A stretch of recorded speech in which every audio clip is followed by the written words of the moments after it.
I was born 2.2 miles from Jack's house. So I've known him where he lived about all my life. And we're going to get to tell some stories about how each one of us had a relationship with Jack. But I'm going to tell you a few things I want to accomplish as a goal today. One, we want to celebrate Jack's life. He was a great man. We all know that. We're going to tell some stories, horsemanship stories, some friendship stories. But the other thing, and it's so good because Jack was such a teacher, is I want us to get some things that we learned from him. And we'll share that a little bit later. But the other thing is, how do we get through the grief? And that's a part of it. You know, this is the third Saturday in a row I've done a funeral. People die every day. And we've got to learn how to get through grief because we're going to be dealing with it. One of the things I did, thank you, Debbie, for bringing that. We passed out one word that describes Jack. And here's my goal. If there happen to be somebody, there's going to be people, we're Facebook Living this, people that never met Jack. And I want them to feel like they knew him when this is over. That's my goal. That's my goal, is that, wow, he was a great man. Everybody loved him. He was a horseman. That's our goal. But one of the ways we discover what kind of person they are is how people describes them. Random people. He was humble. A storyteller. Knowledgeable. A horseman. Keep riding. Awesome. Christian. Legendary. Amazing. Passionate. Consistent. Incredible. A mentor. Generous. Knowledgeable. Love. Amazing. These are all words that different people use to describe him. A horseman. Spectacular. A legend. I don't know how many times I've had Jack come do a demonstration at our church for the last 18 years. He's done several of them. And I always said he's a legend in his own time. You know, he was a legend when he was still alive. And I don't know who wrote Yelling. You know, that was one of his students that wasn't listening, I can tell you.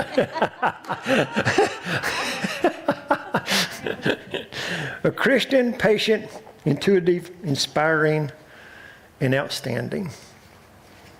And I know I've got a little bit different of a relationship than most of you've got, because I never took a lesson with Jack, but he taught me a lot. But he was my friend. He came to our Bible study classes. And that's a little bit of a different relationship. And we're going to talk. I'm going to ask Debbie and Nancy to come up. They're the ringleaders of this thing. I'm just the facilitator. They're the ones that's got all the training stories. So just tell us a little bit. The three of us just bang back and forth. We've got a camera right there. So come on over here. Go ahead, you start. Okay, I'm going to go first. So I met Jack 33 years ago. My friend, mutual friend, Bud Boyette, who happened to be a childhood friend of mine and my husband's, was acquainted with Jack and had started reining and breaking horses. And so someone owed me $600. And instead of paying me that debt, they offered me this 2-year-old filly. And like a fool, I'm like, well, you know, why not? Well, then it turned out my husband talked to Bud, and Bud said, bring her over, you know, and I'll start her and all that stuff. That's when I met Jack. And that's when it started. I went to a clinic. I think Debbie went to a clinic too. Went to a clinic, and I was terrified. Because I'm like, this person's a legend. He's done it all. Another friend of mine said, no, at one time he didn't know how to ride. And I go, oh, that's not true. No, there's no way. He came out of the womb ready to go. So anyway, I went, and it was horrible. I couldn't get the correct lead. The horse was young, but he took a liking to the horse and to me, and so I stuck with it and eventually went in Green Rainer, and we had a goal, and that was for me to graduate before I draw Social Security, and I did. And so it just went on. We were best friends, and he was always a mentor to me. I called him if I had a question. He was always there. He would come up and stay at our house, and we went on trips together, and he was just a blessing. That's how I met him. So 33 years, and we both wound up drawing Social Security. So Yes, we did.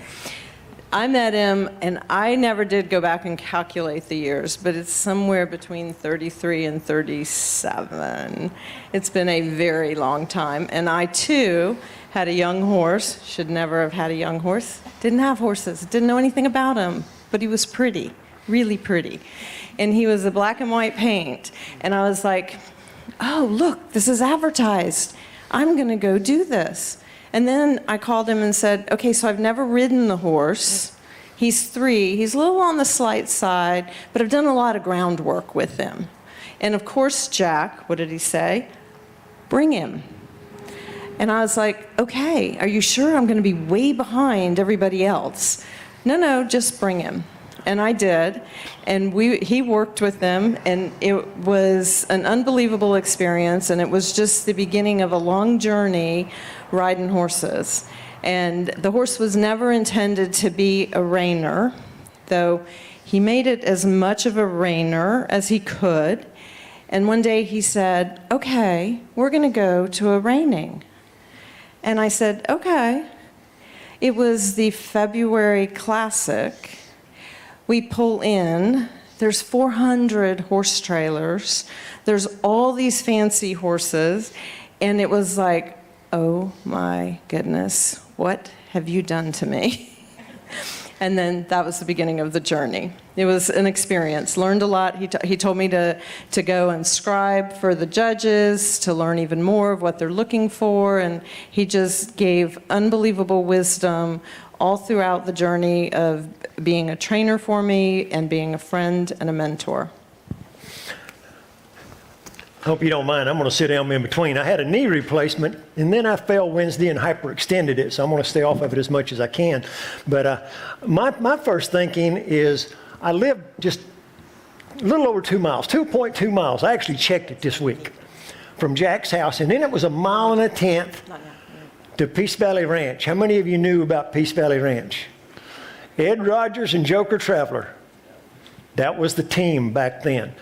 Traveler was the high sign before high sign. I mean, they had to retire him because people wouldn't go to the app shows. And the App Association wasn't that big back then, and Ed Rogers became president of the App Association. Well, that was 3 miles from my house, and they had a 4-H horse club. Well, here's this 14-year-old watching this 31-year-old Jack Hennig ride horses. And that was kind of course, you can't teach a 14-year-old nothing. I didn't care what he could do. But I actually had the pleasure of roping some calves off a Traveler one time, and that was probably the highlight of my horse career with them. But we're going to open mic. You just tell your stories. They're going to run mics. I'm going to sit down. Just hold it close to your mouth. Thank you. And we know you have stories. So raise your hand and we'll come and let you talk about them. Raise your hand for the next one so we can get the next mic ready. One thing that Jack told me when I got my new horse 6 years ago was I was saying how great the horse was because you could saddle him up when you haven't been on him for a year and he won't do anything. You just get on him and go. I says, but what he will do is when I saddle him up and put him in the round pen, he bucks. And Jack said, don't lunge him in the round pen with a saddle on because that's going to teach him to buck with a saddle. So that was the best thing he ever did for me. So I knew Jack and was really involved with Jack in youth. I'm a 32-year 4-H leader with the state of Florida, University of Florida. And when I first saw him live, it was him and Bud Boyette, and they were doing demonstrations for the judging competition at the state fair. You could count on seeing them every time we went. they were doing a reining class, and they'd bring another couple, and they'd put that class on. So that was when I first saw him live. And then I had a boarding training operation, and I had a lady that showed up there, and some of you may know her, Janine Ryan. She was crazy about Appaloosas, and the next thing I knew, she was talking about Jack. And I went up to Ocala and saw him with High Sign at a festival of some sort at OBS. They were having some kind of a festival. And so I got to chat with him a little bit. And then I had acquired a Go Man Go horse. So it's really not a reiner, but he got me started. And I used to call him and talk to him before I got him where he was ready to go to a trainer. And people used to ask me, how the hell did you get that man on the phone? We called him morning, noon, and night. There were no cell phones then. And I said, well, I called him in the morning at breakfast time, and I called him at lunch because Miss Shirley feeds him lunch, and I have no trouble getting a hold of him. But that is how I first got going with him. He came to my place and gave umpteen kids lessons, worked with their horses, worked with my horses. He was really something. And George, you got a child, Daniel, over at the show this weekend that just won, and he actually taught him how to rope. So there was no 4-H child in Florida that had a better friend. Amen. I guess I go back with Jack since, I can't remember if it was 1982 or 83, when we first started the Reining Horse Association. I think that's when it was, wasn't it? 82, 83? Yeah, this age. If it didn't happen last week, I can't remember. But anyway, yeah, back in the day, always watched Jack. I didn't have a horse, and always watched Jack at the shows that we had cause we had shows with the affiliate horse clubs. We couldn't afford to have it at a big show or a cover arena. During the lunch break, paint show, app show. It was an incredible start. But look how big we are now, or we became. Anyway, I didn't get my horse until 1976. I'm sorry, 86. And that was a reining horse that I bought from Dick Pieper, trained by Dick Pieper. He was an incredible horse, but I wasn't an incredible rider. I was just learning. And we went to a show in Marianna, Florida. And as luck goes by, I was the first one up. I couldn't even see the pattern run by anybody, so thank God I knew the pattern. Of course, I messed it all up. So on my way out, Jack was standing at the entry gate where I was coming out at, and he told me, don't worry, Eddie, you just got to practice a little more. Meanwhile, my chaps were broken, and they were falling down. I almost fall on my face. That was the first time that we really had talked. After that, I talked to him at every show. Every time we had a clinic, I would go. He did a clinic in our house for a gentleman named Paul Hartsfield that bought a horse from him, and the horse colic at the show and had to have colic surgery. And Jack did a free clinic at my house for him so he can have enough money to pay for everything. That's the way Jack was. He needed the money, but he still donated all the proceeds to him. That's the kind of person he was. And throughout the years, I became better, and of course, I watch him every time. And I told him this at his birthday last year, that I didn't ask him a lot of questions, but I pay attention. And I was good about paying attention and picking stuff up. It's sad that he's gone, but anyway, the following year, I won that show. So I really paid attention and worked hard, and Jack came out and congratulated me and said, that's what you got to do, you just got to keep riding. So you're not going to win them all, but you just keep at it and eventually you will. Anyway, that's my story. And you're sticking to it. Yeah.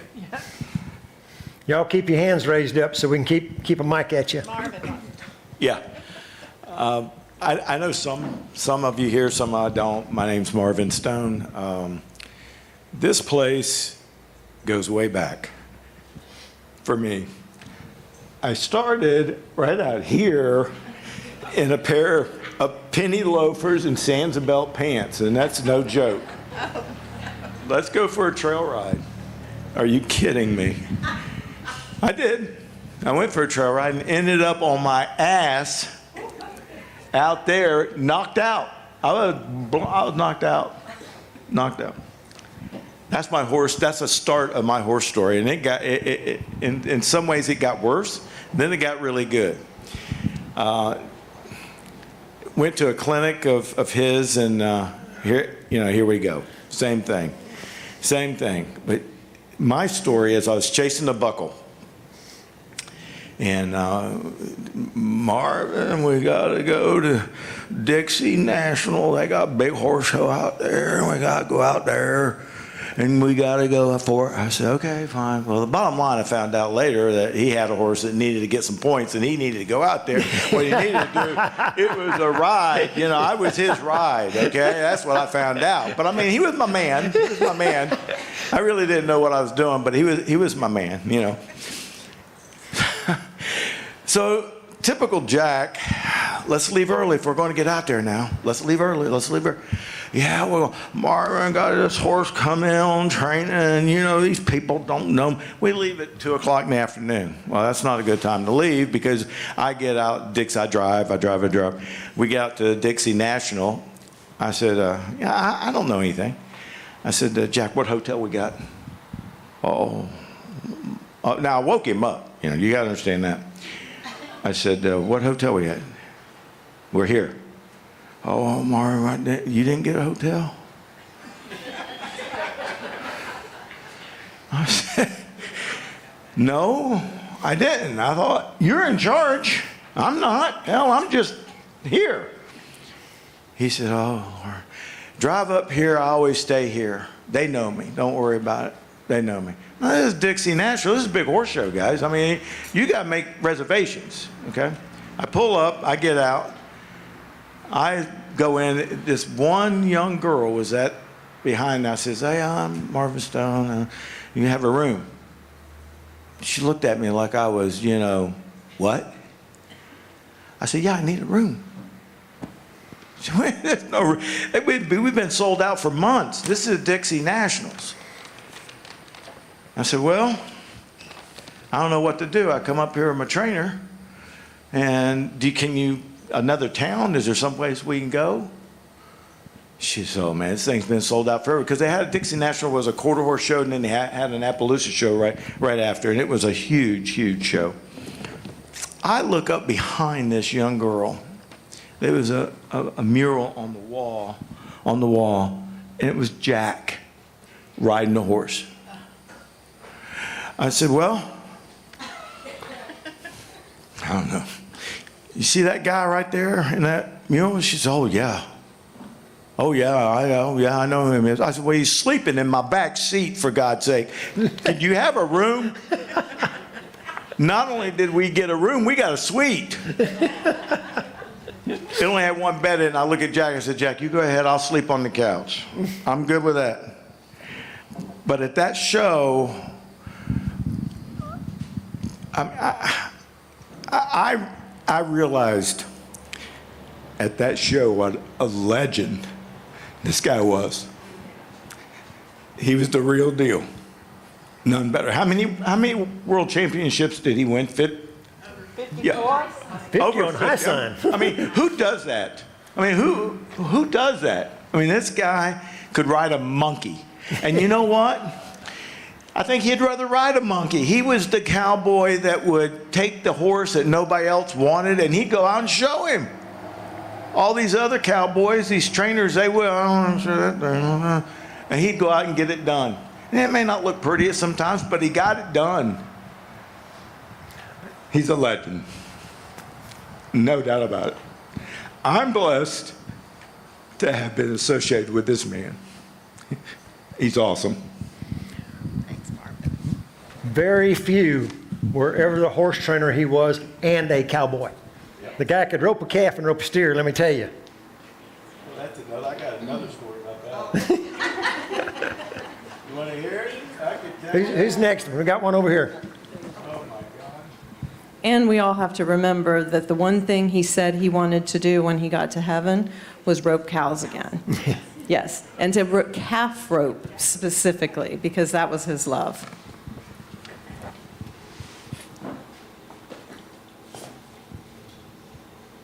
Hi, my name's Anne Marie, and I'm just want to bless God for letting Jack salt and pepper my life when it comes to horses.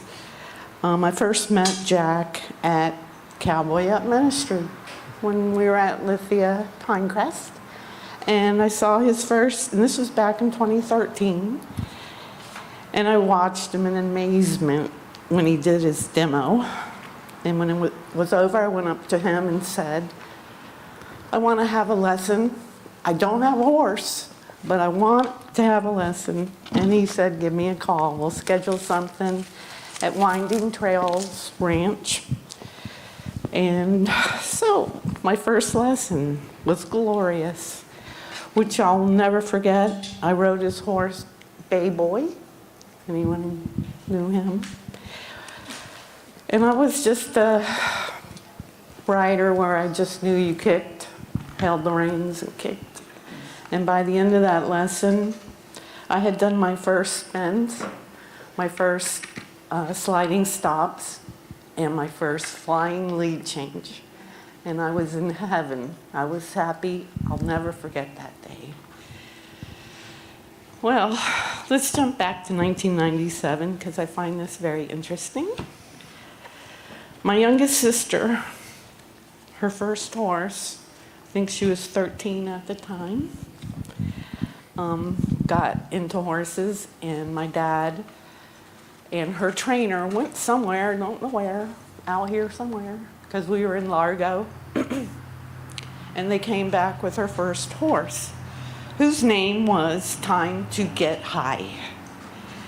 Her sire was High Time, which was also the sire of High Sign. Not that I knew anything, but in retrospect, what an incredible small world. So now let's jump to 2023. I started at boarding at Winding Trails Ranch. There was Jack, and I was like, yahoo. So I resumed my lessons with him. But really, more importantly, I had countless conversations with him. And it was, I'll just cherish them all. Because he made me a better horse woman. So here we are today. I'm still at Winding Trails, but everyone that works there wanted to come today, but they are having what they call the Top Hand Challenge. It's a youth rodeo.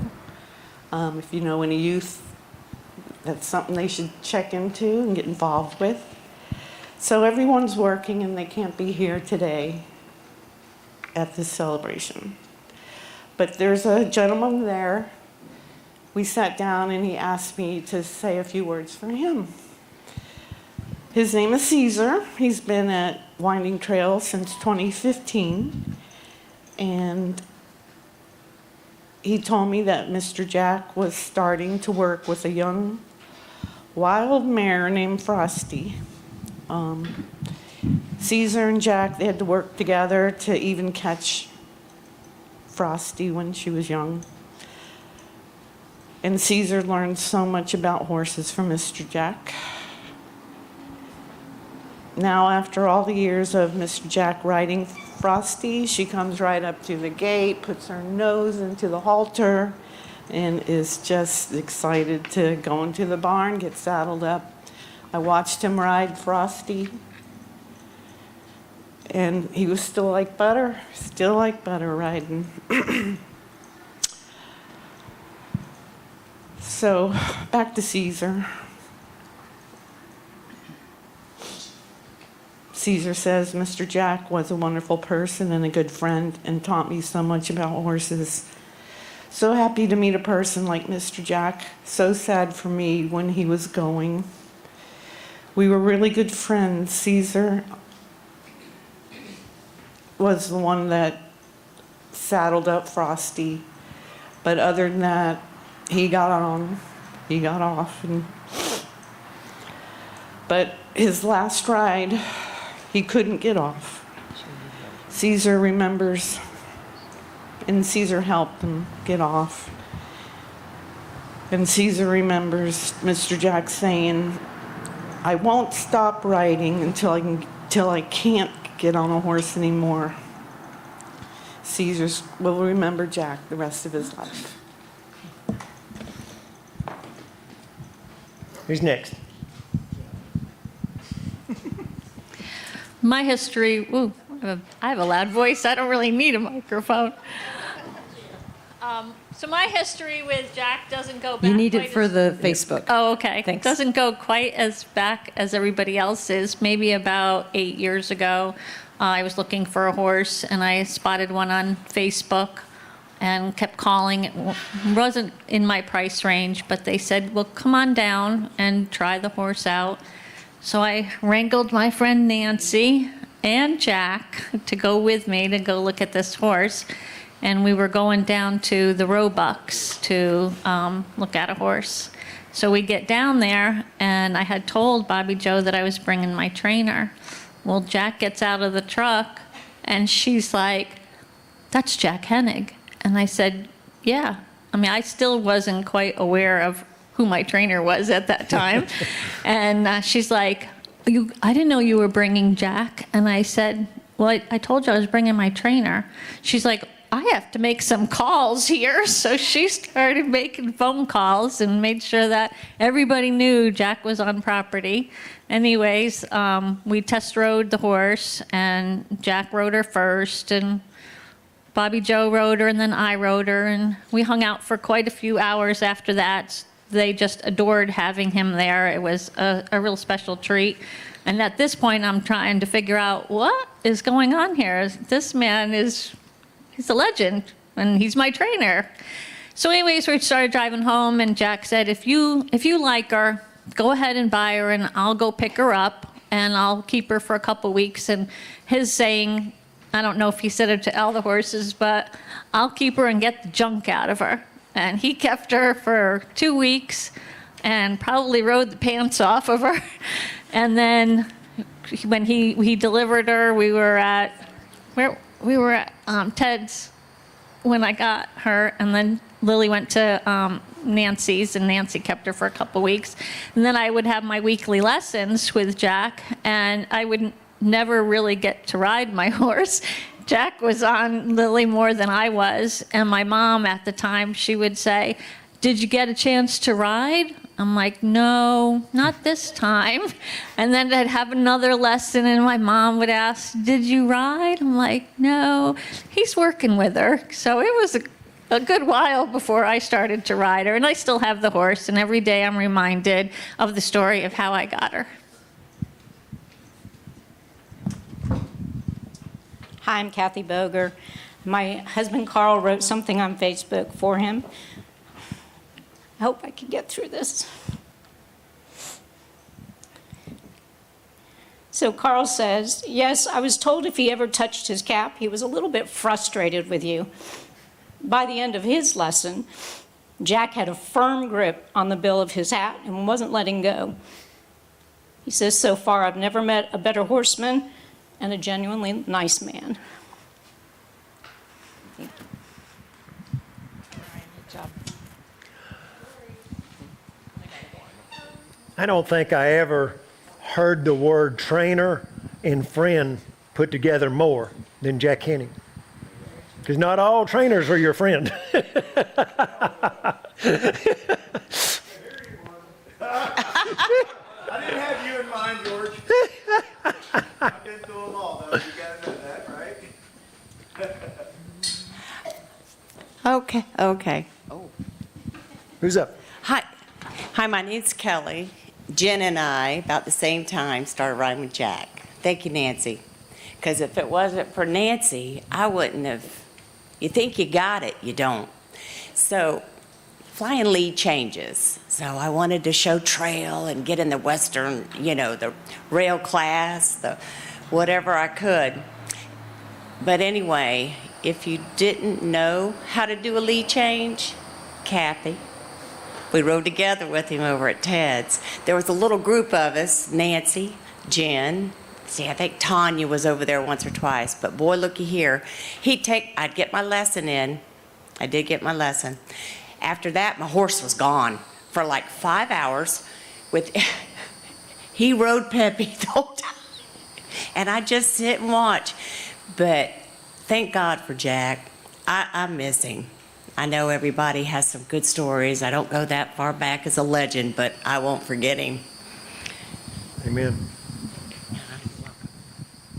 So, my name's John Clay, and Mr. Jack rode horses for my dad in '67 and '68 at West Palm Beach. I think the NRHA wasn't here yet, so the App Association had junior reining and senior reining, and he was taking a horse of my dad's over there. So I grew up looking at all the trophies Jack won for my dad, and when I was about 12, my dad sent me, I didn't go to camp, I went to Jack's. And I spent a week with him, and I got the right high sign. And then fast forward to January '94, and that day, and